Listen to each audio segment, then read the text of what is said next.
என் அன்பு செல்லமே, எவ்வளவு வேதனைகள், எவ்வளவு துயரங்கள். இதிலிருந்து மீண்டு வருவாய். உன்னை கைவிடுவேனா? இனி நடக்கப் போவதை பார்த்து வியக்கப் போகிறாய். தைரியமாக இரு, ஜெயிக்கப் போவது நீதான். என் தங்கமே, நீ எவ்வளவு தவறுகள் செய்தாலும் அவற்றை உணர்ந்து திருந்தினால் அனைத்தையும் மன்னித்து உனக்கு நான் ஆசிர்வதிப்பேன். மனதார என்னை வேண்டி தியானம் செய்பவர் நிச்சயம் வெற்றி அடைகிறார். அவர்கள் நிலை காரியங்களும் விரைவில் வெற்றியடையும். இது என்னுடைய சத்தியம். நானும் நீயும் வெவ்வேறு அல்ல. உனக்குள் நானும் எனக்குள் நீயும் இருக்கும் பொழுது உனக்கு எந்த ஒரு தீங்கும் எந்த ஒரு காரிய தடைகளும் நிச்சயமாக வராது. நான் முழுமையாக உன்னை என் பக்தனாக ஏற்றுக்கொண்டேன்.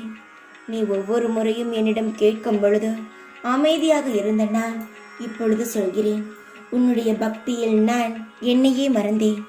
உன்னுடைய பக்தி எனக்கு மிகவும் பிடித்த, என்னை உண்மையாக நேசித்த உன்னை நான் என்னுடைய பக்தனாக ஏற்றுக்கொண்டேன். இனி எந்த ஒரு கெட்டதும் உன்னை நெருங்காது. படிப்படியாக உன் வாழ்க்கையில் ஒரு பெரிய அளவு வெற்றியை மட்டும் காண்பாய். இதுவரை துன்பத்தை பார்த்து கலங்கி போய் நின்ற உனக்கு சந்தோஷமான எதிர்காலமும் மன நிம்மதியான வாழ்க்கையும் தொடர்ந்து கிடைக்கும். என்னுடைய ஆசீர்வாதங்களும் என்னுடைய முழு அனுகிரகமும் உன்னை சுற்றியே இருக்கும். எந்த ஒரு குழப்பமும் மனவேதனையும் வேண்டாம். என்ன செய்தால் உனக்கு என் மேல் நம்பிக்கை வரும்? நான் உன்னை விட்டு விலகுவதும் இல்லை, விலகப் போவதும் இல்லை. நான் இருக்கும் இடம் உன்னுடைய இதயம். நான் எப்பொழுதும் அங்கேதான் இருப்பேன். உன்னை எப்பொழுதும் நான் கைவிட மாட்டேன். ஆனால் நீ அதை புரிந்து கொள்ளாமல் சில நேரங்களில் நான் உனக்கு ஏதாவது தரவில்லை என்றால் கோபப்படுகிறாய். உன் எதிர்காலத்தை நான் பார்த்து பார்த்து சரி செய்து உன் கர்மாக்களை குறைத்து எல்லாம் படிப்படியாக நடக்க வேண்டும், நல்லதாகவே நடக்க வேண்டும் என்பதற்காக ஒவ்வொரு வேலையாக செய்து கொண்டிருக்கிறேன்.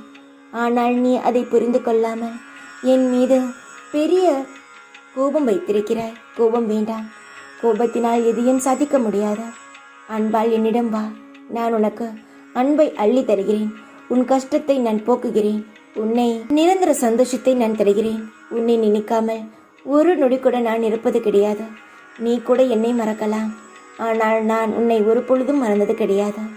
என்னிடம் வரவழைத்தது நான் தான். என்னிடம் வர உனக்கு ஏன் தயக்கம்? எனக்கு கொண்டு வர எதுவும் இல்லை நினைக்காதே.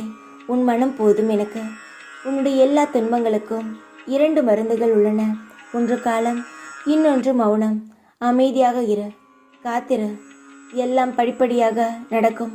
கோபத்தை விட உன் கஷ்டகாலம் இந்த இரவுடன் முடிய போகிறது என்ற நம்பிக்கையுடன் உறங்கு. எல்லாம் நல்லதாக தான் நடக்கும். நீ இழந்த அனைத்தையும் பெறுவாய். உன் வாழ்க்கை பிரகாசமாக இருக்கும். சந்தோஷமாக இரு. ஒவ்வொரு நிமிடமும் மாறும். ஏன் இந்த சலிப்பு உன் வாழ்க்கையின் மீது? உனக்கு உன் கடமையை எந்த குறையும் என்று செய். உன் நல்ல செயல்களுக்கு உன் நல்ல எண்ணங்களுக்கும் தக்க பலனை அடைவாய். என் குழந்தையே, உண்மையை தான் கூறுகிறேன். உன்னுடைய உண்மையான குணத்தை நான் அறிவேன். உன்னை பற்றி முழுமையாக புரிந்து கொள்பவன் நானே. உன்னை எல்லாரும் புரிந்து கொள்ள காலம் வரும். விரைவில் தைரியமாக இரு. எப்பொழுதும் உன் கூடவே இருப்பேன் நான். ஓம் சாய்ராம்.